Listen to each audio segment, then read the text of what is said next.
হযরত হালিমা সাদিয়া বললেন, বেটি সীমা কাঁদিস না, একটা ছাগলের পা ভাঙলো তো কি হইল? ছাগল যে আল্লাহ বরকত দেবেন, সেই বরকত দেনেওয়ালাকে আমাকে দিয়েছেন। জোরে বলো, আমার বিশ্ব নবী মুস্তাফাকে পেয়েছি। আমি যেদিন থেকে বাচ্চা পেয়েছি সেদিন থেকে আমার ঘরের পরিবর্তন ঘটেছে। আমার ভেঙে যাওয়া লঙ্কে গেছে, আমার ছাগল চিলিতে বরকত হয়েছে, আমার বকরিতে বরকত হয়েছে। সে ছাগলটার পা ভেঙে গেল তো কি হইল? এ ধরনের কথাবার্তা হয়ে গেল। আমার বাপজিরা, ভাইরা, মা বোনেরা গো, হালিমা সাদিয়ার বাড়িতে বহু কিছু হইল। হালিমা সাদিয়া তার মেয়েকে বললেন, ছাগলকে গোয়াল ঘরে ভরে দে। ছাগল গোয়াল ঘরে ভরে দিল। সকালবেলাতে আমার হযরত হালিমা সাদিয়া আমার মুস্তাফাকে নিয়ে বসে আছে আঙিনাতে। ছাগল ছেড়ে দিয়েছে, আর ছাগল ছেড়ে দিয়ে দেখবেন আজ গোয়াল ঘরে আপনার যদি ছাগল থাকে, ওই ছাগলটাকে ছেড়ে দিবেন, তো ছাগলটা ছাড়া মাত্র বাড়ির চতুর্দিকে ঘোরাফেরা। হাঁস মুরগি পুষেন আপনারা? হাঁস মুরগি বুঝেন? হাঁস মুরগি বুঝেন কি? মুরগিরা মুরগা যাই হোক বুঝেন। তো বাড়িতে খুলনা থেকে ছেড়ে দিলে বাড়িতে একটা চক্কর দিবে, দেখবে, আর চক্কর দিয়া বা বেরিয়ে যায়। হালিমা সাদিয়ার বেটি সীমা ছাগল ছেড়ে দিয়েছে। তো ছাগলগুলো ঘুরতে ফিরতে ভাঙা পা ভাঙা পোড়া ছাগলটা, হ্যান্ডিক্যাপটা ঠিক আমার নবীর আশপাশেই ঘুরছে। হালিমা সাদিয়া বললেন, সীমা ছাগলগুলো দূরে নিয়ে যা, দেখতে পাস না আমার মুস্তাফাকে নিয়ে আমি আদর করতেছি। তোকে সীমা নিয়ে পালিয়ে গেল। আবার হ্যান্ডিক্যাপ ছাগলটা, ট্যাং ভাঙা ছাগলটা যেন আবার চলে এসেছে। আর যেমনই বিশ্ব নবীর কাছে চলে এসেছে জননী আমার রহমাতুল লিল আলামিন, হাতখানা বাড়িয়ে দিয়েছে আর ছাগলটাকে যেমন ছুঁয়ে নিয়েছে। কসম খোদার আপনাকে বলতেছি, ভেঙে যাওয়া পাটা নবীর স্পর্শ, পা মাত্র ভেঙে যাওয়া পাটা জয়েন্ট লেগে গেছে। সীমা বলছে, ছাগলটা খুব সুন্দর হাঁটছে মা। মা গো মা, দেখো ছাগলের পা ভাঙা ভালো হয়ে গেল। কেমন কথা বলছি? কই দেখছে যে ভাঙা ছাগলের পা ভালো। ছাগলের পাটাকে ধরে দেখছে কোন সুবহানাল্লাহ প্লাস্টার আছে না কি না, ব্যান্ডেজ করা আছে না তো না, মাইক্রো সার্জারি করেছে না তো না, কোন রকম কিছু করেনি। বলে, হালিমা ওগো মা জননী, একবার বলুন ছাগলের পা ভালো হয়ে গেল। বললে, সীমা কি করে হলো? বলে, আমি তার ভাই মুস্তাফা ছাগলের গায়ে হাত দিয়ে দিয়েছে, বকরিটার গায়ে যেমন হাত দিয়ে দিয়েছে, সঙ্গে সঙ্গে বকরিটার ভাঙা পাটা জয়েন্ট হয়ে গেছে। জননীরা গো, আমার বিশ্ব নবীকে রব্বুল আলামিন গতকালকে আপনাকে বলছিলাম ডাক্তারের ডাক্তার প্রেরণ করেছেন। আমার বিশ্ব নবী যে সুবহানাল্লাহ এত বড় মুআজিজাটা তাইফের নগরে ছড়িয়ে গেল। তাইফের নগরে ধীরে ধীরে পৌঁছতে লাগলো। এদিকে হালিমা কাম কাজে ব্যস্ত, আমার বিশ্ব নবী রহমাতুল লিল আলামিন কেউ ওঠা নামা নিয়ে চলছেন। হঠাৎ করে নবীকে কিন্তু আর একটা কথা আপনাকে বলে দেয়, ওটা আমি এগিয়ে চলে এসেছি। কোনটা বলবো কোনটা বলবো না গো, আজকে জীবনের শেষ রাত্রি, তবে সারাংশটা একটু আপনাদেরকে বলবো। হযরত হালিমা সাদিয়া বলেছিলেন, ওগো জগতের মহিলারা, তোমরাও যেমন বাচ্চা ছেলে মেয়েদের জন্য দোলনা বানিয়ে দাও, যে যেমন ব্যক্তি সে তেমন দোলনা ছেলে মেয়েদেরকে দাও। কেউ পারক ব্যক্তি হলে বাজার থেকে দামি নিয়ে আনো, কেউ যদি গরিব মানুষ হও, মিডিয়াম ব্যক্তি হও, যে যেমন ব্যক্তি সে তেমন দোলনা কিনে দাও। কিন্তু আমি হালিমা, আমি গরিব মানুষ, টাকা নাই যে দোলনা কিনে আনবো, তাই আমি নিজের হাতে দোলনা তৈরি করেছি। যাদের টাকা পয়সা নাই দেখবেন পেঁচা, বুঝেন পেঁচা কি বলে? হুজুর ঝুলি না পেঁচা, ঝুড়ি ছিঁড়া কাপড় টাপড় ইত্যাদি দিয়ে 3 দিকে 3টা দড়ি বেঁধে দেয়, যাতে বাচ্চাকে শুয়ে দোল খাওয়া। গরিব মানুষের আগে পড়তো, এখন হয়তো আর করে না। 50-100 টাকার দোল না, এগুলো হয়তো চলে এলো।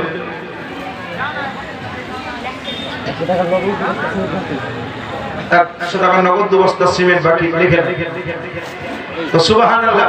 হালিমা সাদিয়া খেজুরের ডাল কেটেছে, কথাটা গুরুত্ব দাও। হালিমা সাদিয়া খেজুরের ডাল কেটেছে, খেজুরের ডালকে চারদিকে বেঁধে একটা ফুলের মতো উঁচু করেছে।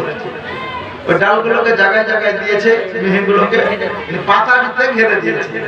খেজুরের ডালকে ছাড়িয়ে দড়ি পাকিয়েছে, আর দড়ি পাকিয়ে খেজুরের যে ডালের ছাল, বুঝেন তো, তালের গাছের যে বাবুরা ছাল কত শক্ত হয়, ঠিক খেজুরের গাছের ওই ছালকে ছাড়িয়ে আর ডালের ছালকে তুলে নিয়ে ডালকে সুন্দর চারদিকে কোনায় দিয়ে পাতাকে দিয়ে সুন্দর করে ঘিরে দিয়েছে। আর ওই খেজুরের ডালের ছালকে ছাড়িয়ে দড়ি করে 4 কোনায় বেঁধে সুন্দর করে দোলনা বানিয়ে দিয়েছে। জি, ঝুল্লু। তাই ঝুল্লুতে বেঁধে দিয়ে আমার বিশ্ব নবীকে শুইয়ে দিয়েছে। আর তখনই নবীর প্রেমিক কলমের ডোকে লিখতে লেগেছে কি, শিশু নবী শুয়ে শুয়ে আসমানে তাকায়,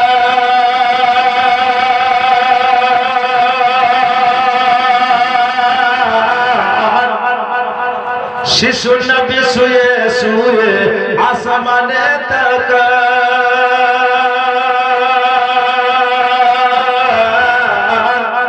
ফারিস্তারা দলে দলে নবীকে সালাম জানাই।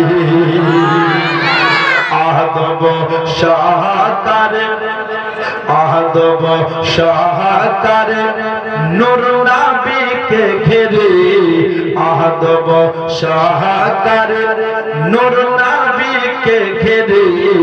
আরে ফারিস্তারা দোলাই দোলনা,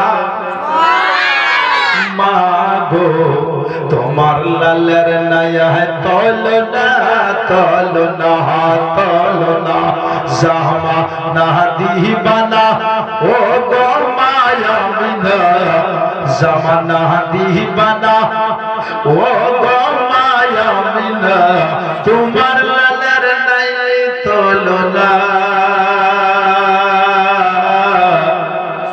মাগো তোমার লালের নয়া তলনা তলনা তলনা। মা ভাইরা, মা ভাইরা, আমার বিশ্ব নবী দোলনায় আরাম করতেছি। নবীর বয়স 40 দিন। দোলনার দড়িতে হাতে যেন ব্যার লেগে গেছে।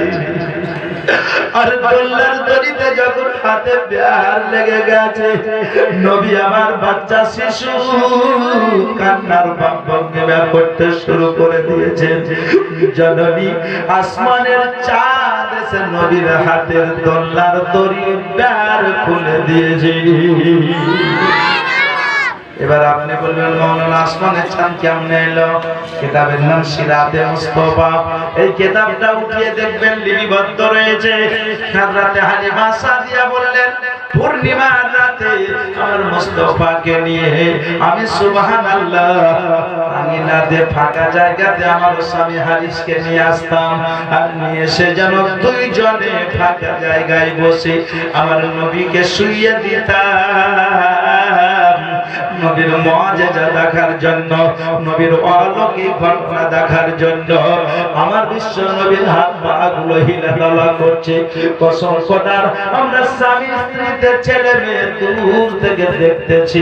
আমার বিশ্ব নবীর হাত পা গুলো যখন যেদিকে হারকাত দেয়, আসমানের চাঁদ তারা সেই দিকে হারকাত লাগায়। তখন তো কবি বলেছে, আরে নূরের নবী আগমন হইলেন যেদিন মক্কা,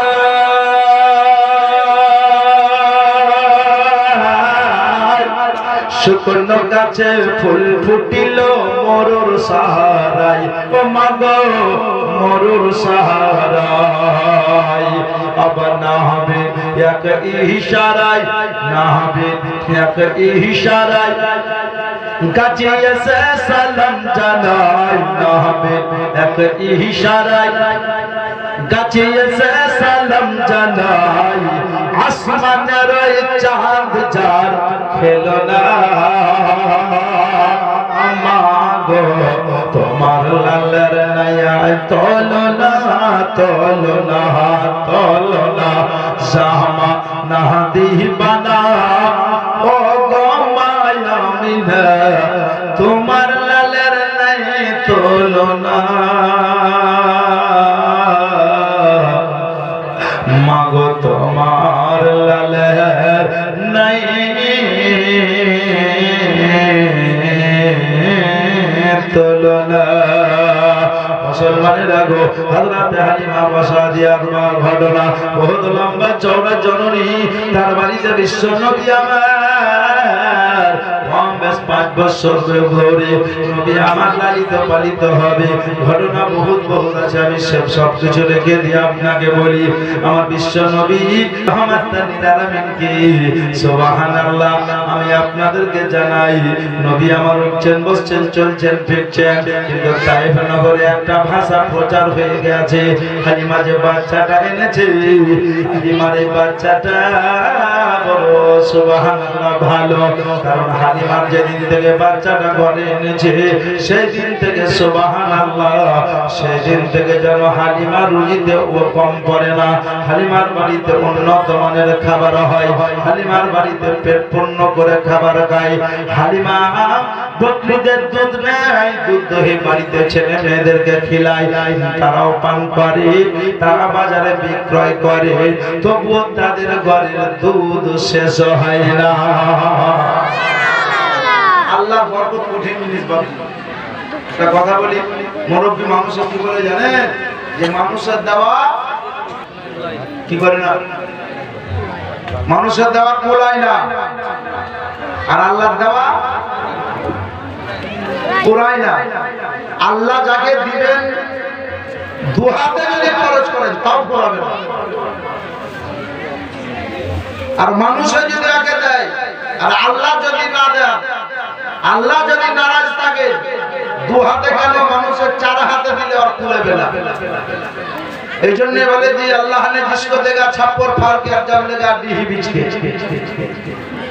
আল্লাহ যখন নিয়ে নেবেন তো বাড়ি ঘর বিক্রি হয়ে যাবে শেষ আর আল্লাহ যদি দিয়ে দেন তো চাল ছাপ্পর ফেলে দিয়ে দিবেন তো আমি আপনাদেরকে বুঝাতে চাই হালিমা সাদিয়া বললেন সমরুদ্দিন সাহেব সম্রাট বিনি 500 টাকা ইলিয়াস আলী 2 বস্তা সিমেন্ট 100 টাকা নেব সুবহানাল্লাহ আল্লাহ দেওয়া জিন্দেগিতে পুরায় না শুনলেন হালিমা সাদিয়া বললেন সব লোক আমার মেয়ে যেখানে ছাগল চড়াতে যায় ওইখানে সব ভিড় লাগে আমার মেয়ে যদি পাথরের উপর থেকে ঘুরে ফিরে নিয়ে আসে ওইখানে বলে হালিমার বেটি যেখানে ছাগল চড়ায় ওইখানে চড়াতে হালিমার বেটি যেখানে মেষ চড়ায় ওইখানে চড়াতে হালিমার ছেলেরা যেখানে চড়ায় সেখানে চড়া বলে মা ওখানে ঘাস নাই তো ওদের ছাগলের পেট ভরছে দুধ ওরা খাচ্ছে বাজারে বিক্রি করছে শেষ হয় না আর আমাদের ছাগলের দুধ হয় না হবে কোথা থেকে ওদের বাড়িতে যে এক পেয়ালা দুধে 70 জনকে পান করিয়ে দিবেন তো দুধ এক ফোঁটা কমবে না সেই রকম মালিক হাজির আছেন জোরে বলো ওনার বাড়িতে হালিমা সাদিয়ার বাড়িতে এমনই একজন হাজির আছেন জননী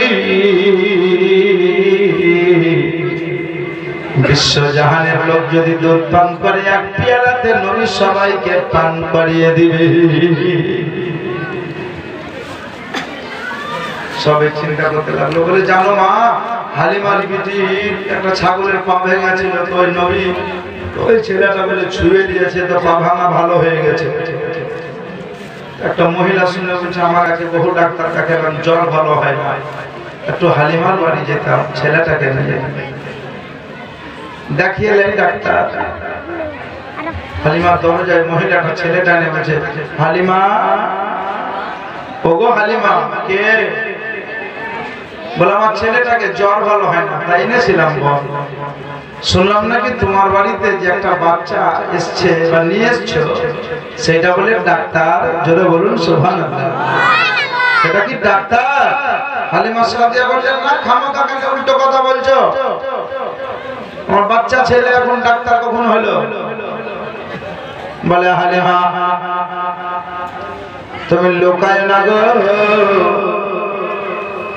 একটু যদি তোমার বাচ্চাকে কাছে আনতে, আমার ছেলেটাকে যদি একটু ছুঁয়ে নিত। আমার বলছে আমার ছেলেটার গায়ে যদি হাত দিয়ে দিত, আমার ছেলেটার জিন্দগির মতো জ্বর ভালো হয়ে যেত। হালিমা সাদিয়া বললে যদি আমার ছেলের হাত দেওয়াতে হয় তো নিয়ে আসো আমার নবী মুস্তাফা সাল্লাল্লাহু আলাইহি ওয়াসাল্লাম শুধু ছেলেটাকে ছোঁয়ার লেগে ছটফট করছেন। জোরে বলুন সুবহানাল্লাহ। ডাক্তার যদি আসলে হয় পেশেন্ট এলে ডাক্তারের ট্রিটমেন্ট করার মন হয়, ডাক্তার যদি আসলে হয় কম্পাউন্ডার যদি সুবহানাল্লাহ দরজায় থাকে, ডাক্তারের দিল বলবে জলদি পেশেন্ট পাঠারি, আমি ট্রিটমেন্ট করব, আমি ট্রিটমেন্টের জন্যই অপেক্ষা করতেছি। আমার মুস্তাফা বললেন মা হালিমা চল চল, একবার ছেলেটার চিরতরের জন্য জ্বরকে আমি নির্মূল করে দেই। হালিমা সাদিয়া বাচ্চাকে কোলে নিয়ে আছেন, মহিলাটাও তার ছেলেকে নিয়ে এসেছেন। আমার আকা মুস্তাফা হালিমা সাদিয়া কোল থেকে যেন ছেলেটাকে হাত দিয়ে ছুঁয়ে দিয়েছেন। বাস ছুঁয়ে নেওয়া ওই মহিলাটা বলল যেমনই আমার বাচ্চাকে মুস্তাফা ছুঁয়ে নিয়েছে, কসম খোদার আমার ছেলের সঙ্গে সঙ্গে 100 ডিগ্রির জ্বর ভালো হয়ে গেছে। ছেলের আমার জ্বর ভালো হয়ে গেল, আজও ভালো হলো, কালো ভালো হলো, চিরতরের জন্য ছেলের আমার জ্বর ভালো হয়ে গেল। জননী আল্লাহ পাক রব্বুল আলামিন আমার নবীকে পা থেকে মস্তক মুজিজা করে পাঠিয়েছেন মুসলমানের আগে। এই জন্য আমি আজকে পড়েছি মাইয়াতিউর রাসূলা ফাকাদ আতা আল্লাহ, जिसने रसूल की अतात की वास्तहकीक के उसने अल्लाह की अतात की। যে ব্যক্তি নবীর ইত্তেবা করলো, আল্লাহর ইত্তেবা করলো, যে নবীকে ভালোবাসলো সে আল্লাহকে ভালোবাসলো, নবীর যে মহব্বত করলো আল্লাহকে মহব্বত করলো। আপনারা নবীর জীবনীতে এসেছেন মহব্বতে, তো আল্লাহ পাক বললেন ওগো আমার হাবিব, তোমার উম্মতেরা তোমার জীবনী শুনতে মহব্বতে এসেছে, তো তার আমার মহব্বতে এসেছে। আমার বিশ্ব নবী বললেন আল্লাহ আসল মহব্বত তো তোমারই, তোমার মসজিদের উন্নতি করবে জীবনে। আসল মহব্বত তো মসজিদ, কিন্তু বানান মসজিদ দেখছে। আল্লাহ বললেন আমার মসজিদ তৈরি করতে হলে আমার নবীর উম্মতদের প্রয়োজন হবে। আল্লাহ বললেন আমার মসজিদ বানাতে গেলে আমার হাবিবের ওসিলা হবে, আমার হাবিবের ওসিলা নিতে হবে। আমার হাবিবকে যদি ভালোবাসো আমি আল্লাহ আমার ভালোবাসা হয়ে যাবে। আমার হাবিবের নামে জীবনী করে সেই জীবনীতে আমার বান্দাদের কাছ থেকে টাকা নিয়ে মসজিদ বানাবে। ওগো আমার উম্মত উম্মতি এটা জেনে রেখে দাও, আমার হাবিবের জীবনী করলে আমার হাবিব খুশি হইল। আমার হাবিবের উম্মত তোমরা আমার ঘরে দান করবে, আমি আল্লাহ খুশি হব। আর আমার হাবিব আমি নবীও আল্লাহ যদি খুশি হয়ে যান তো দুনিয়া তো কামিয়াব হয়ে যাবেন, দুনিয়াতে কোনো মুসিবতে পড়বেন না, আর আখিরাতে জান্নাতের রাস্তা পরিষ্কার হয়ে যাবে। হালিমা সাদিয়ার বাড়িতে বহু কিছু ঘটলো, তার মধ্যে আমার বিশ্ব নবী রহমতুল্লাহ আলাইহি ধীরে ধীরে ধীরে ধীরে যখন হাঁটতে শুরু করলেন, বলছে মা আমার ভাইরা কোথায় যায়? আপনারা ঘটনা শুনেছেন, টাচ মারছে তো বলে মেষ চড়াতে, ছাগল চড়াতে। নবী বলছেন আমিও যাবো। বাচ্চা ছেলেকে দেখবেন, ছাগলের যদি বাচ্চা হয়, ছাগলের বাচ্চার পেছন পেছন গুটি গুটি পায়ে ধরে, ছাগলের বাচ্চাটাকে ধরে আদর করে, গলা টিপে না, কান টিপে না, নাক টিপে, কিছুই বুঝে না। ছাগলের বাচ্চা পেলে ছোট ছেলে হোক আর মেয়ে হোক, বাচ্চা মুখে পিঠে মুখ করে দিবে আর মাথায় মুখ ভরে দিবে, আদর করবে। কেন করে জানেন? একটু যদি শরীয়তের দিকে লক্ষ্য রাখে, বাচ্চা ছেলেরা ছাগলের বাচ্চাকে পেলে খুব আদর করে। কারণ একটাই যে আমার বিশ্ব নবী আদর করতেন বলে আজও আদর করছে, নবীর সুন্নাত হয়ে যাচ্ছে। জোরে বলো। আমার বিশ্বনবী হালিমা সাদিয়ার বাড়ি থেকে হালিমা সাদিয়ার ছেলেদের সঙ্গে মেষ চড়াতে ছাগল চড়াতে গেছিলেন। আমি একদিন ট্রেনে জালসা করে চলে আসছি 24 পরগনা থেকে। একজন ব্যক্তি বলছে মৌলভী সাহেব দুটো কথা জিজ্ঞাসা করবো। বললাম কি? টুপি দেখেছে আমাদের লম্বা চওড়া, ভাবছে বেড়ে বলতে ব্যক্তি তো বলছে জি ওদিকে ছিলেন। বললাম জালসায়। জালসাতে কি করেন কি না করেন আরো বাহাত্তর স্বদেশ। আমি বললাম অত কথা বাদ দিয়ে কিছু জিজ্ঞাসা করবেন সেটা বলেন। কি আপনি জিজ্ঞাসা করবেন সেটা আগে বলেন। তো বলছে যে নামাজ পড়ে তাকে কি বলে? নামাজি। তো বললাম ওটা তো আপনি বুঝতে পারছেন। যে হজ করে তাকে কি বলে? বললাম আপনি জানেন না। তো বলছে হাজি সাহেব বলে নাকি? ও আমাকে জিজ্ঞাসা। আমি আগে বলছি আমি দেখলাম যে পেঁচার লোক আছে, এই প্যাঁচ পুঁছে দিয়ে কোন জায়গায় আমাকে ফেলবে। তাহলে হ্যাঁ বলে। তো যে ছাগল চড়ায় তাকে কি বলবে? বহু কিছু বলতে বলতে চলে যাচ্ছে।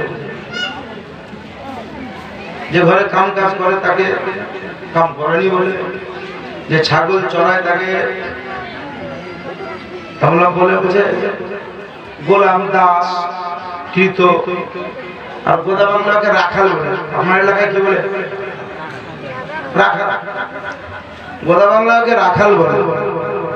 যে ছাগল চড়ায় তাকে তাকে তাহলে তাকে রাখাল বলে। বললাম জি হ্যাঁ তাই তো হয়েছে। বুঝে তাহলে একটা কথা বলছিলাম। বলি কি? বুঝে তাহলে নবী নবী নবী করে জশ্নে যে মিলাদুল নবীর নবীর আগমন দিবসকে নিয়ে এত কেন আপনারা বাড়াবাড়ি করেন? ছেড়ে বাবার তো কই হাতে দেয়া। তো বললাম ওই আপনার সব জায়গা বাদ যায় ওই জায়গা নিয়ে অ্যালার্জি, ওইটাই নিয়ে আপনার চুলকান। তাহলে একটু আপনার সিলিকন লাগায় চুলকানি বন্ধ করার লাগে। তো বললাম শুনেন আপনার কথা খুব ভালো। আমজাদারি 500 টাকা আলহামদুলিল্লাহ। আচ্ছা যে লোকটা পেশাব পায়খানা পরিষ্কার করে তাকে কি বলেন? ওটা আমি ডাইরেক্ট বলছি। আচ্ছা আপনারা বলেন তো কি বলে? যে পেশাব পায়খানা পরিষ্কার করে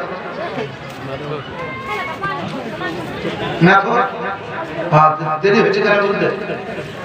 যে পেশাব পায়খানা পরিষ্কার করে তাকে মেথর বলে। তো বললাম নবীকে আপনি রাখাল বলতে চাইছেন নাকি? তো একটা কাজ করিয়েন দাদা। বলছে কি বাড়ি যাবেন? তো বলে হ্যাঁ। বাড়ি গিয়ে আপনি যখন বাচ্চা ছিলেন তো আপনার পেশাব পায়খানা কে পরিষ্কার করেছিল? তো বলছে মা। তাহলে আপনার মাকে মেথর বলিয়ে বলতে পারবেন না? বাড়ি গেলেন মেথর ভাত হয়নি, ভাত দেবেন মেথর পানি দেবেন। কি করছেন মেথর? না তখন বলছে তো কত কত কত মাকে মেথর বলা হয়। তোমার কেন মাকে মেথর বলা যাবে না?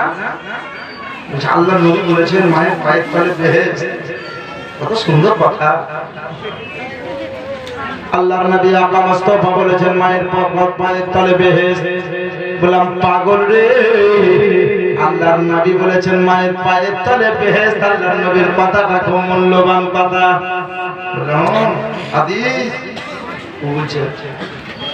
বললাম হাদিস যখন বলছি তখন তো শুনিস। আমার বিশ্ব নবী রহমাতুল লিল আলামিন যে ছাগল চড়াতে গেছিল বলে রাখাল বলছি। নবী আমার ছাগল চড়াতে যায়নি রে। আমার বিশ্ব নবী রহমাতুল লিল আলামিনকে যে বাঘেও চিনে, বাঘেও নবী যে বকরিকে ভালোবাসতেন, ওই বকরিটাকে বাঘে এনে দিবে।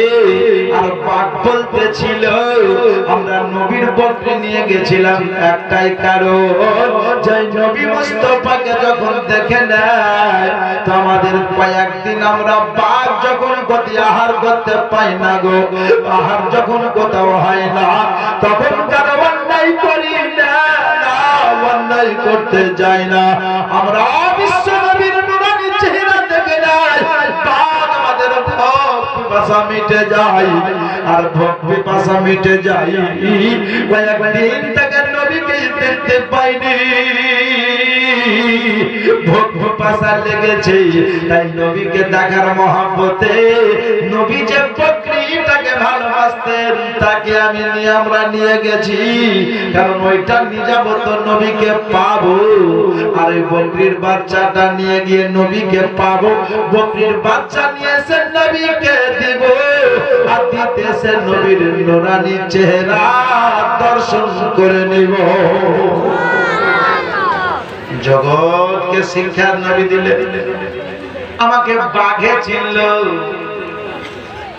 নবীকে তাহলে বাঘে চিনেছিল, তোমার মতো দুপায়া মানুষ চিনতে পারেনি।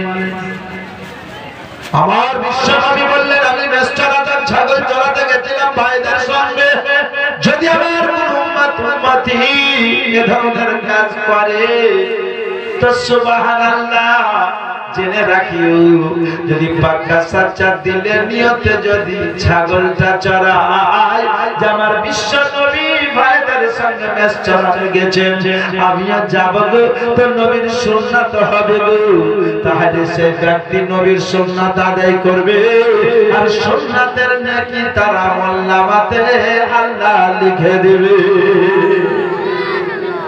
নেকির দিকটা আপনি ভাবলেন না, সবের দিকটা ভাবলেন না। নবী গেছেন ওই জন্য ভেবে গেলেন, কিন্তু নবীর যাওয়াটা মজেজা, নবীর মেষ চড়াটাও মজেজা, নবী ঘুরে এসেছেন মজেজা। বিশ্ব নবী রাহমাতাল লিল আলামিন ওই জায়গায় বসে থেকেছেন তো মজেজা। আর তুমি সুবহানাল্লাহ 10 মিনিট যদি কথা বলো তো তোমার মজে, তোমার সুবহানাল্লাহ কথা তো সুবহানাল্লাহ মনে হবে যে তোমার কথার মোকাবিলা করতে গেলে তোমাকে জেলে যেতে হবে। জেলে যাওয়া মুসলমানরা, নবী বলেছেন মায়ের পায়ের তলে বেহেশত, খুব ভালো কথা, কিন্তু নবীকে তুমি এই ভাষা বলবা আর মাকে বলবা না, তার মানে কি? তুমি বুখারী শরীফের হাদিস জানো? কোরআন শরীফের পরে পরে মানুষ যে হাদিসে পাক বলনের মধ্যে বুখারী শরীফকে প্রাধান্য দেন। সুবহানাল্লাহ, বুখারী শরীফ যে কি ভারসাম্য হাদিস, কি বিচক্ষণ হাদিস, এটা আপনি আমি অতটা অনুভব করতে পারবো না যতটা অনুভব হযরত আল্লামা মাওলানা আতাউর রহমান সাহেব কিবলা হুজুর ওয়াদাজিল্লাহুল নুরানি হাদিস, উনি বুখারী শরীফ পড়ান, ওস্তাদুল আলামা, উনি যতটা সুবহানাল্লাহ বুখারীর কদর বুঝবেন ততটা আপনি বুঝবেন না। বলার উদ্দেশ্য যে আমার বিশ্ব নবী বুখারী শরীফে বলে দিয়েছে যে তুমি বাপ থেকে বেশি আমাকে ভালোবাসো, মা থেকে বেশি আমাকে ভালোবাসতে হবে, বেটি থেকে বেশি নবী আমাকে ভালোবাসতে হবে, বিবি থেকে বেশি নবী আমাকে ভালোবাসতে হবে, মেয়ে থেকে বেশি নবী আমাকে ভালোবাসতে হবে। টাকা পয়সা জমি জায়গা অট্টালিকা বিল্ডিং, এক কথায় তোমার জান থেকে বেশি তোমাকে আমি নবী আমাকে ভালোবাসতে হবে। যদি সব থেকে বেশি আমাকে ভালোবাসতে পারো তো তোমার নামটা মুমিনের খাতায় উঠবে, নচেত লাইনেও তুমি মুমিন হতে পারবে না, তোমার নামটা মুসলমানের খাতাতেই পড়ে থাকবে। বেরাদার, বলার উদ্দেশ্য তাহলে মা থেকে বেশি সম্মান নবীকে দিতে হবে, বাপের থেকে বেশি সম্মান নবীকে দিতে হবে, ছেলের থেকে বেশি সম্মান নবীকে দিতে হবে।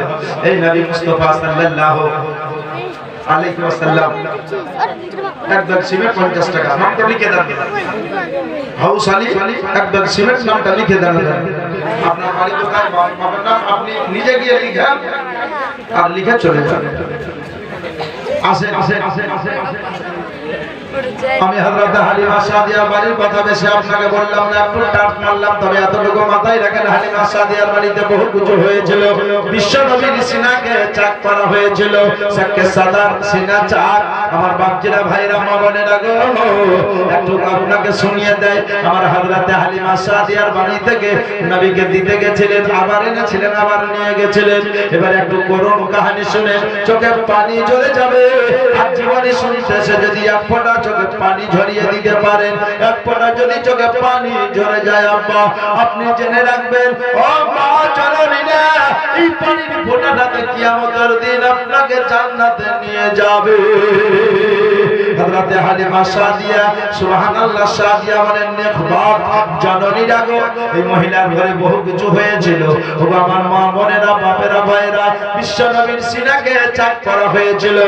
যে সিনা দেখতে গিয়ে দেখা গেছিল যে বিন্দু পরিমাণ কোনো দাগ ছিল না, কারণ আমি আমার বিশ্বনবীর সিনাকে আল্লাহর ফেরেশতারা এসে ভিতর থেকে পানি নিয়ে জান্নাতি ভিতর থেকে মাল মাত্র নিয়ে ভিতর থেকে সুবহানাল্লাহ সবকে বের করে নিয়ে জান্নাতি পানিতে ধুয়ে দিয়েছিলেন। মুসলমানের আগো আমি আপনাদেরকে জানাতে চাই, বিশ্বনবীর সিনা চাক হয়েছে হালিমার বাড়ি থেকে। বিশ্বনবীর সিনা চাক হয়েছে 10 বছর বয়সে। বিশ্বনবীর সিনা চাক হয়েছে মেরাজের রাত্রিতে। জননী আমার আব্বা মুস্তাফা সাল্লাল্লাহু আলাইহি ওয়াসাল্লামের কথা একটু শুনে একজন উঠবেন না, এটা আমার অনুরোধ। 10টা মিনিট একটু অপেক্ষা করে। হযরতে হালিমা সাদিয়া মা আমিনাকে দিয়েছিলেন। এবার নবী আমার মায়ের কাছে চলে এসেছেন।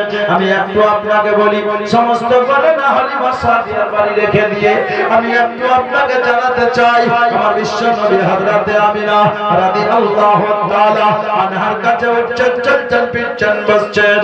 হঠাৎ করে নবী একদিন মা আমিনা রাদিয়াল্লাহু তাআলা আনহার কাছে আরজি করলেন, ওগো মা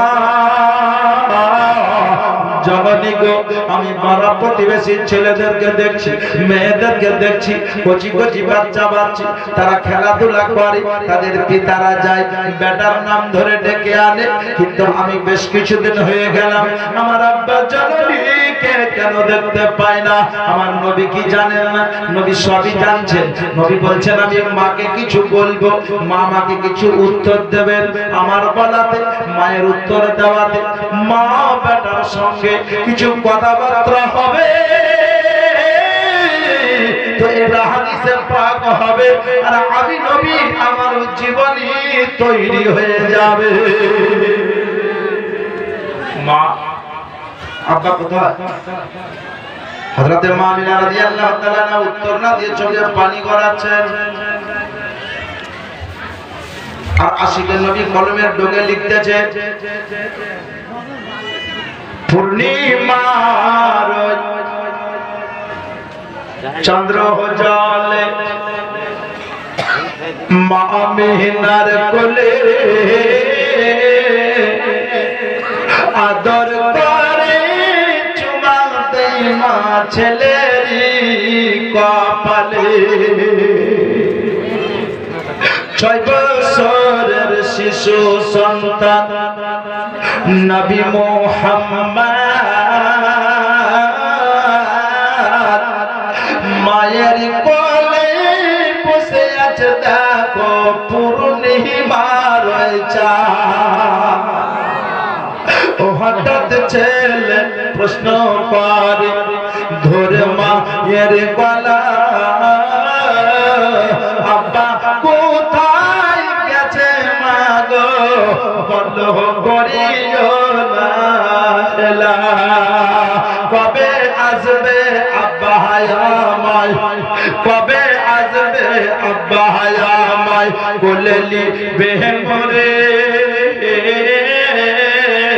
বলো বহলা বলো মা গো মিনতি তোমার।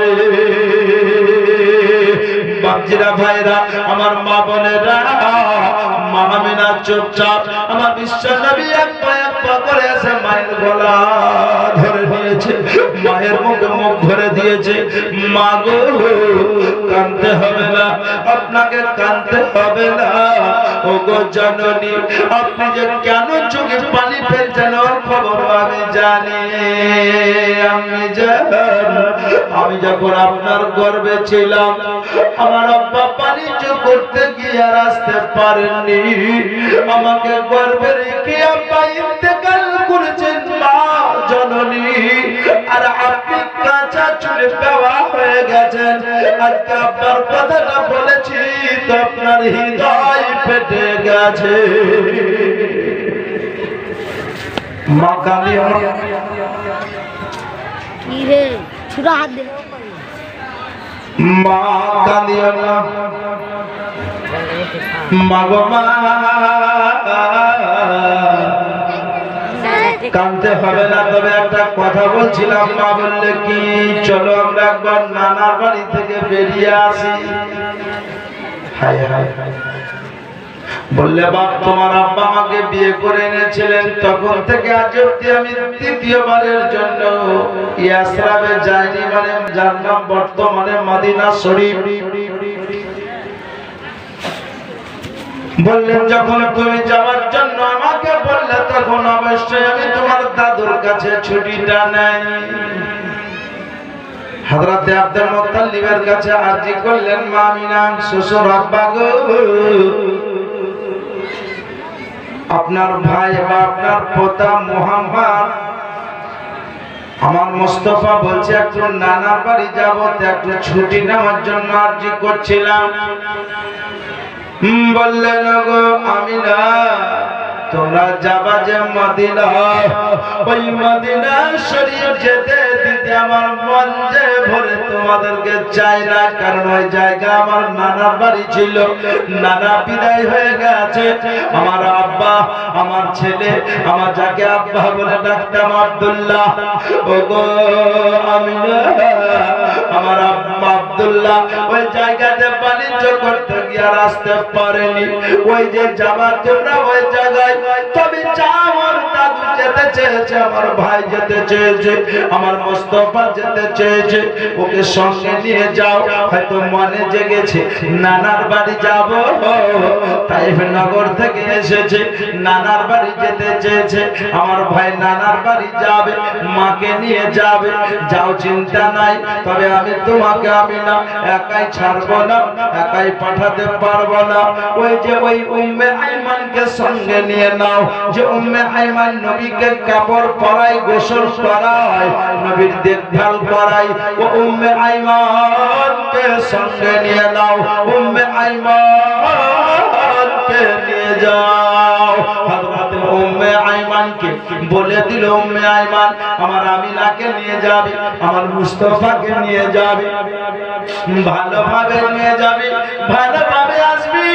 যে সবারই নিয়ে যাবি সবারইকে বাবলার পাতাগুলো খিলা, সবারইকে গাছের পাতাগুলো খাবারে, সবারইকে গাছের পাতা খাইয়ে খাইয়ে সবারইকে সুন্দর করে তাজা কর।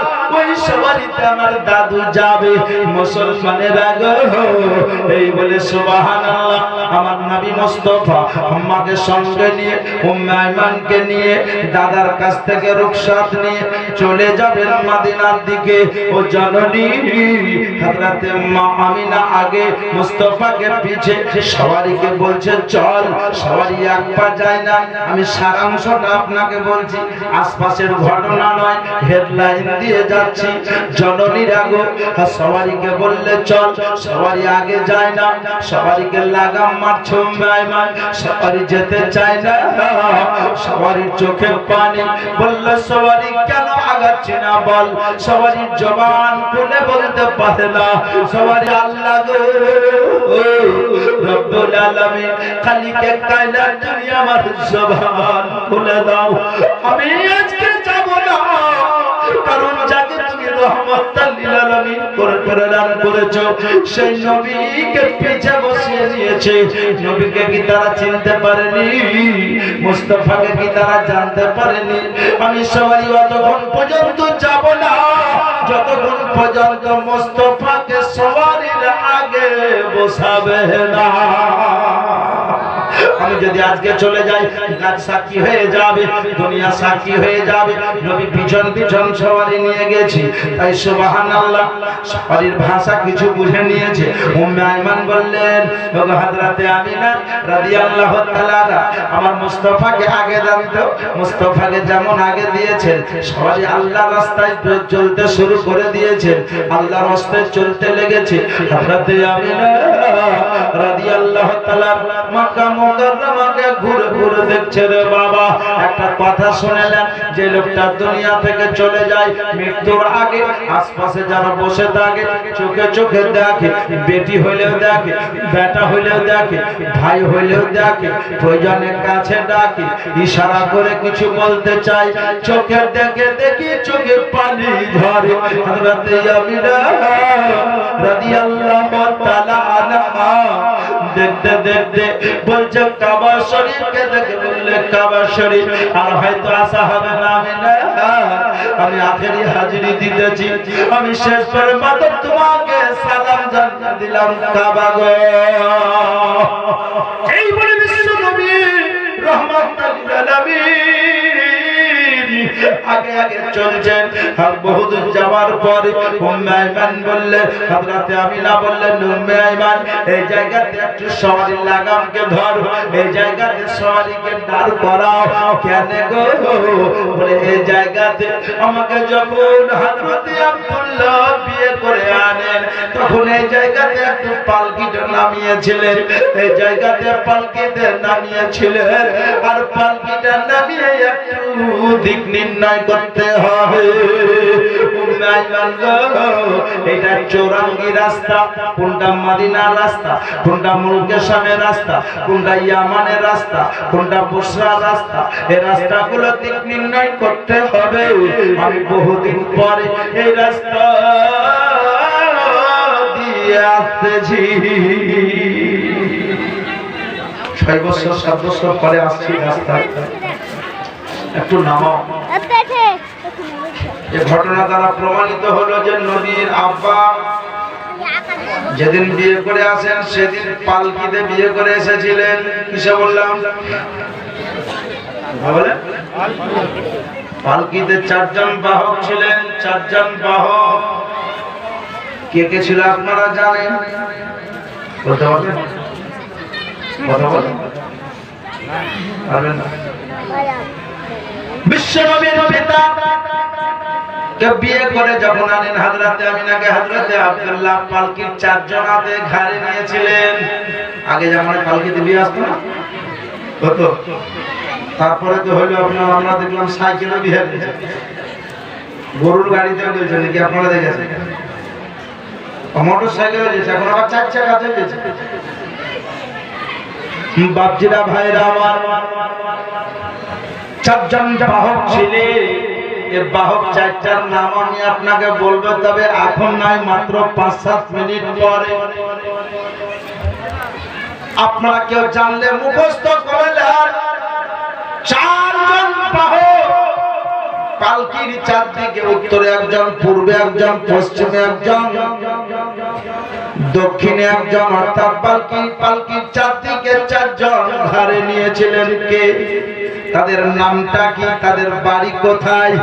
সুবহানাল্লাহ, আপনাদেরকে বলবো যদি, তবে যদি জানেন তো আপনারা তৈয়ার হয়ে যান, না জানেন আমি বলবো একটু অপেক্ষা করেন। আমার বিশ্ব নবী মুস্তাফা সাল্লাল্লাহু আলাইহি ওয়াসাল্লামের আম্মি জান বললেন, একটু দাঁড়াও উম্মে আইমান, এখান থেকে দিক নির্ণয় করতে হবে। আমার বিশ্ব নবী বললেন, উম্মে আইমান দিক নির্ণয় করার প্রয়োজন হবে না। মা আমিনা বললেন, বেটা কেন? আমার নবী বললেন, হাজার তারিকাতুল ইয়ামান, হাজার তারিকাতুল মদিনা। এটা মদিনা রাস্তা, এটা ইয়ামানের রাস্তা, এটা মক্কা মুকাররমা রাস্তা, এটা মুলকে শামের রাস্তা। মা গো, বললে বেটা তুমি তো এই রাস্তায় কোনোদিন আসোনি, 5 বছর প্লাস বয়স তোমার, এই রাস্তায় জিন্দেগিতে তুমি আসোনি বেটা, 6 বছর চলছে এখন বয়স, তুমি এই রাস্তা, এই দিক দিয়ে মদিনা যাওয়া হবে, এই দিক দিয়ে মুলকে শাম যাওয়া হবে। এই রাস্তাগুলো তুমি কেমনে জানলে? রাস্তাগুলো কি করে চিনলে? একবার বলো গো। বললে, মা গো, যেদিন আমি দুনিয়াতে আসি জান্নাতি চাদরের তলায় ছিলাম ঢাকা, ফরিকের জন্য মা জননী তুমি চাদরে ঢেকে চাদর তুলে আমাকে দেখতে পাওনি, ওয়াজর জন্য কেঁদেছিলাম। মা গো, আমার বাচ্চাকে কে নিয়ে পালালো? ওই গো আল্লাহর ফেরেশতা, তোমরা অনেকে ছিলাম, আমার বাড়িতে ফেরেশতাতে ভর্তি হয়ে গেছিল, কিন্তু আমার বাচ্চাকে জান্নাত নবীর চাদরে ঢেকে রেখেছিলাম। মা ক্ষণিকের জন্য চাদরের ভিতর থেকে আমি হারিয়ে গেছিলাম। সেদিন হারিয়ে কোথাও যায়নি, আল্লাহ পাকের হুকুমে ফেরেশতা আমাকে বিশ্বজাহান দর্শন করিয়েছিলেন। সেদিনে জায়গাটাও দেখে গেছিলাম। তাফসীরে এটাও আছে, নবী আমার এই জায়গাটা সেদিন দেখেছে। এই জায়গাটা বাপজিরা গো, নবী আমার এই জায়গাটাও সেদিন দেখেছেন। বললে মা আমিনা আমি সেদিন দেখেছিলাম রাস্তা। বাস আগে পিছে বহু কথা, তবে শুনেন। উম্মে আইমানকে নিয়ে নবী চলতে লাগলেন। মা আমিনাকে সঙ্গে নিয়ে যেতে যেতে নবী বললেন, একটু উম্মে আইমান দাঁড়াও, আসতে। কেন? বলে দেখো সামনে আমার আব্বার কবর দেখতে পাচ্ছি। জোরে বলুন। তো আব্বার কবর দেখতে পাচ্ছি? বেটা দূর থেকে দেখছো? বলে হ্যাঁ মা। সুলাইমান নবী বহু দূর থেকে পিপিলিকা দেখতেন। পিপিলিকাটার ডরে ভয়ে ওনার লস্করের ভয়ে ভিতরে ঢুকে যেত। সুলাইমান নবী হয়ে যদি দেখতে পাই আমি সুলাইমান নবীরও সর্দার নবী। জোরে বলো। আমি আইয়ুব নবীরও সর্দার নবী। 1 লাখ মাতান্তরে 2,24,000 পয়গম্বরদের মধ্যে আল্লাহ আমাকে সর্দার করেছে। ও মেহমান একটু দাঁড়াও, মা একটু আব্বার কবরটা জিয়ারত করে নেন। জগৎ থেকে বার্তা দিচ্ছেন নবী, তারপরে যাব। বাপজিরা ভাইরা আমার মা বোনেরা,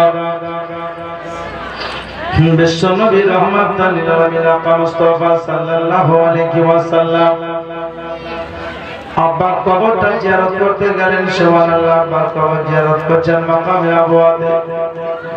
এদিকে জননীরা গো, হযরতে মা আমিনা কবরের বাইরে দাঁড়িয়ে উম্মে আইমানের সঙ্গে আপনাদেরকে জানাতে চাই, মা আমিনা রাদিয়াল্লাহু তাআলা আনহা দূর থেকে স্বামীর কবর দেখছে রে বাপ।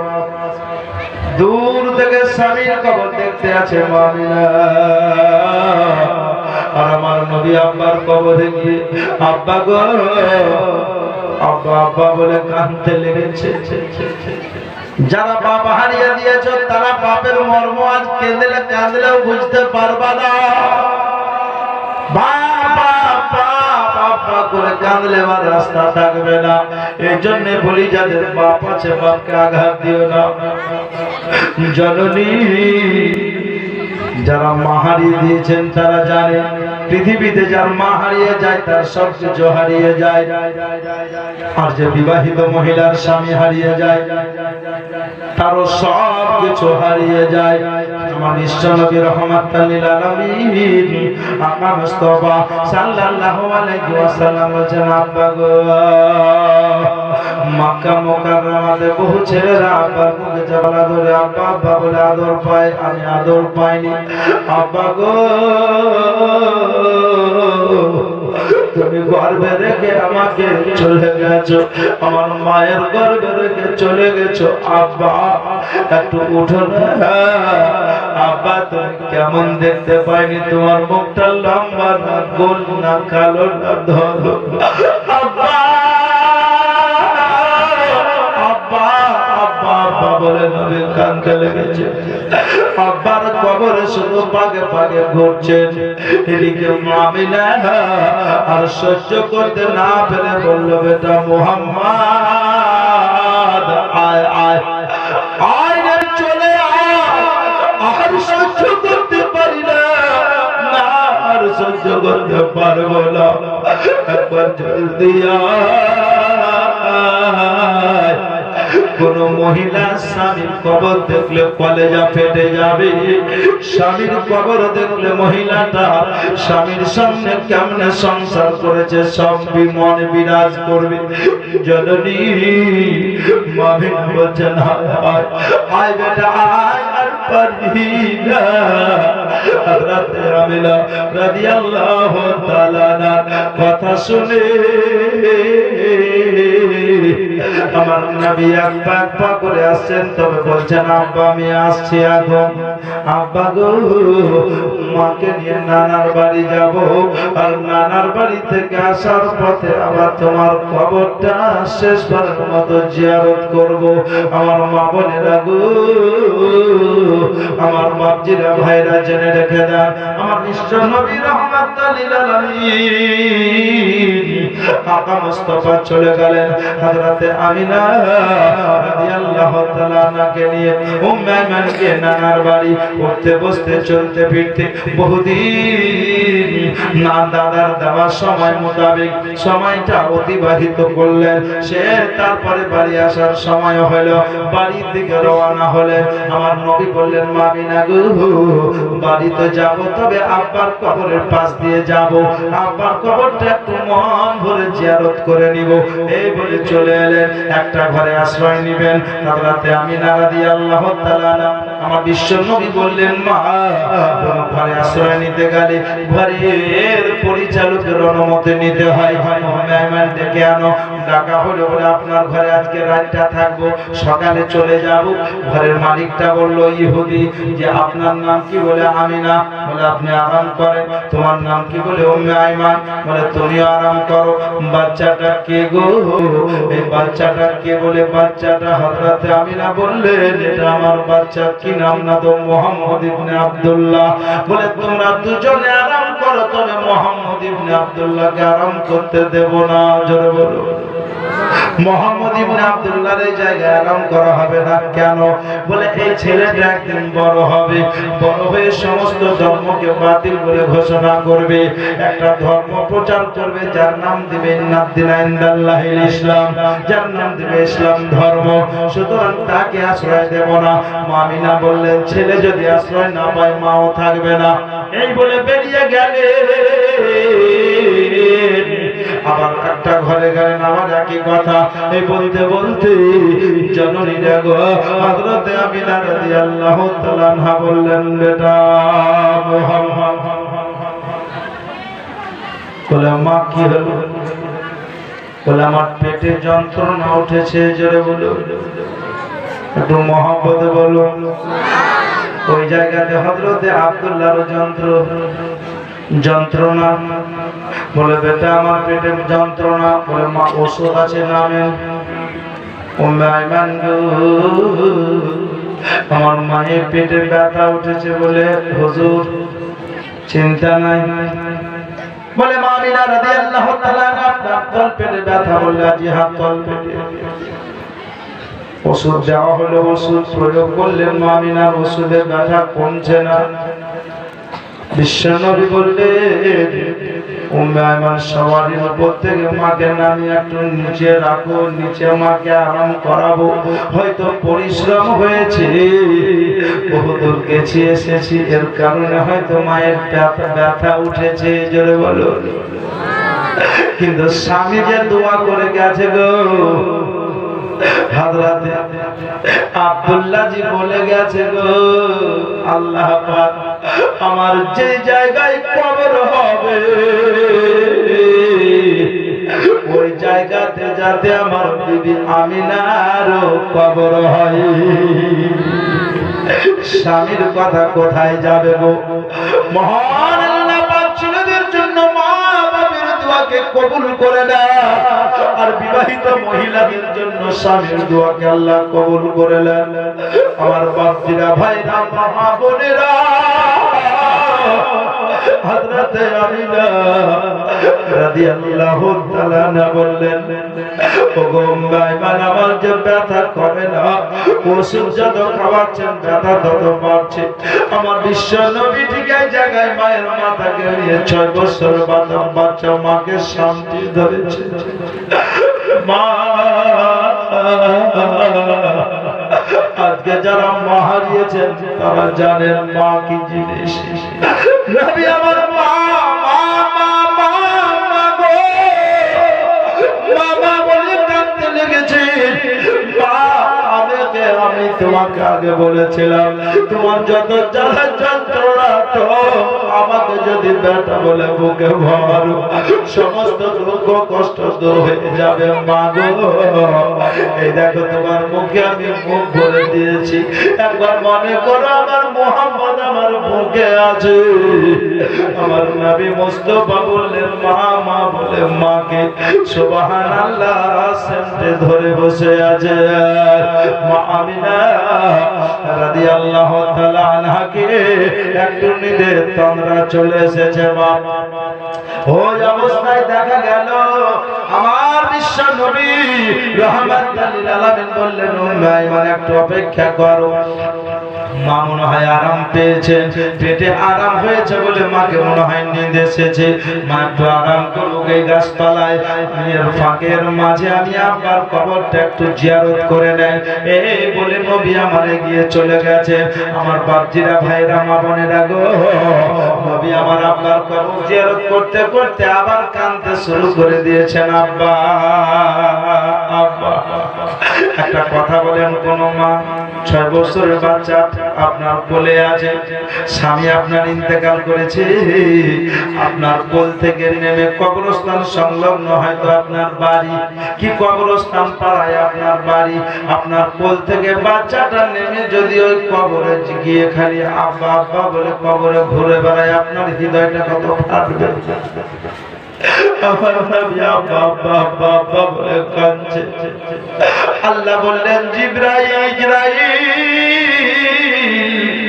আমার নবী মুস্তাফার মায়ের রূহটা নিয়ে আসো। জোরে বলো আল্লাহ। এদিকে নবী আব্বা ব্যথা দেখা তোর হয়ে আব্বা আব্বা বলে কাঁদছে আর বলছে আব্বা গো কত না পাবের আছে লাগে চুমা দেয় একটাও চুমা পাইনি তোমার। আওয়াজ আসছে বেটা মুহাম্মদ তুমি যেদিন কলমার ধ্বনি নিয়ে আসবা আমার কবরে আমি সেদিন উঠে তোমার কলমা পড়ে মুসলমান হব জননী আর মুসলমান হয়ে তোমাকে আমি চুমা দিয়ে বুকে ভরে নেব। মুসলমানের আগো বিশ্ব নবী রাহমাতুল লিল আলামিন আকা মুস্তাফা বাবা বলে কান্না করছেন আর আব্বার কবরে ঘুরছেন। এই হাদিস দ্বারা প্রমাণিত বাচ্চা ছেলেরা তাদের কবর জিয়ারতে নিয়ে যান আমার বিশ্ব নবীর সুন্নাত হয়ে যাবে। আর যদি ওই বাচ্চার ওসিলায় নবীর সুন্নাত মনে করে নিয়ে যান অবশ্যই ওই সুন্নাতের ওসিলায় বাচ্চার ওসিলায় আপনার দোয়া কবুল হয়ে যাবে। জননী আমার মুস্তাফা মা বাবা বলে কাঁদছেন। আল্লাহ পাক বললেন ইজরাইল তার মায়ের রূহ নিয়ে আসো। এদিকে আল্লাহর ফেরেশতা বলছে আল্লাহ গো নবী যে ইতিম হয়ে যাবে, নবী যে ইতিম হবে ইয়াসির হবে, আমার নবী ইতিম হবে না গো, আমার নবী ইতিমের সর্দার হয়ে যাবে। কত বড় আঘাত রে বাপ, কত বড় দুঃখ রে বাপ। আজকে অত দুঃখ হয়তো আপনি আমি পাইনি। আব্বা কবর জিয়ারত করতে গিয়ে এসে মাকে মৃত্যু দেখেননি এরকম ঘটনা খুব কম হয়েছে।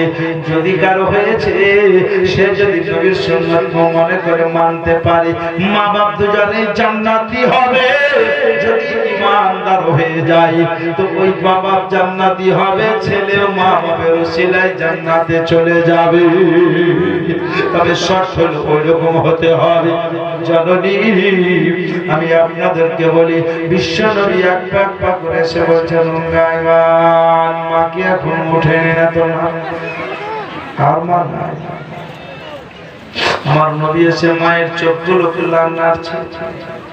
আজ ডাক্তার যদি চোখ দেখতে লাগলো পেশেন্ট কিন্তু শিক্ষা নিল নবীর কাছ থেকে। নবী আমার মা জননীর নারী দেখছেন। হায়রে হায় ডাক্তার আপনার হাতের নারী দেখে শিক্ষা পেয়েছেন নবীর কাছ থেকে। ও জননী আমার নবী বললেন ও মা কোনো